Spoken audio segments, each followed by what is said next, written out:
Salut tout le monde! Alors aujourd'hui je vais vous présenter la nouvelle version du Spotlight sur OS X 10.10. Comme vous pouvez voir maintenant quand on clique dessus, on a une petite fenêtre qui s'ouvre en plein milieu de l'écran.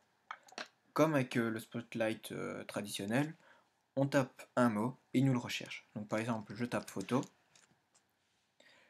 Comme vous pouvez voir, j'ai différents éléments photo. À chaque fois on a le type de ce qu'il a recherché, donc c'est par exemple dans Top Hit, dans les préférences système, dossier, les mails, et ainsi de suite. Ce que je trouve vraiment intéressant, c'est qu'on a à chaque fois un petit aperçu.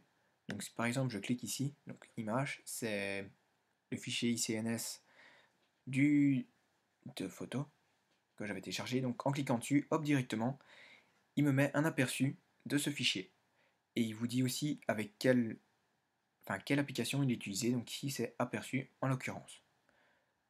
Donc par exemple, on va regarder autre chose, on va regarder vidéo, je sais pas ce que j'ai mis.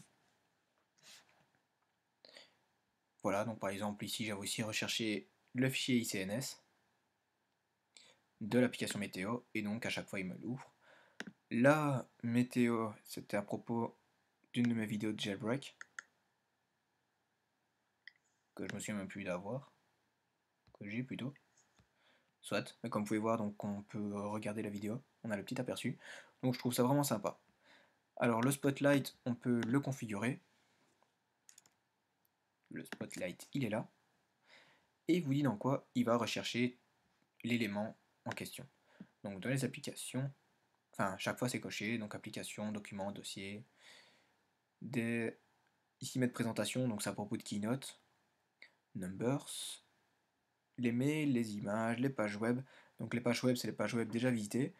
Vous avez aussi droit au dictionnaire. Donc, par exemple, on va taper, je sais pas, on va regarder d'abord Apple, voir ce qu'il en est. Là, il vous propose déjà des applications. Ici récemment, j'ai mis comment afficher et masquer les fichiers cachés. Donc c'est pour ça qu'il met en top 8 et j'ai fait ça il y a quelques heures, donc c'est pour ça qu'il l'inscrit. Donc chaque fois on a le petit aperçu.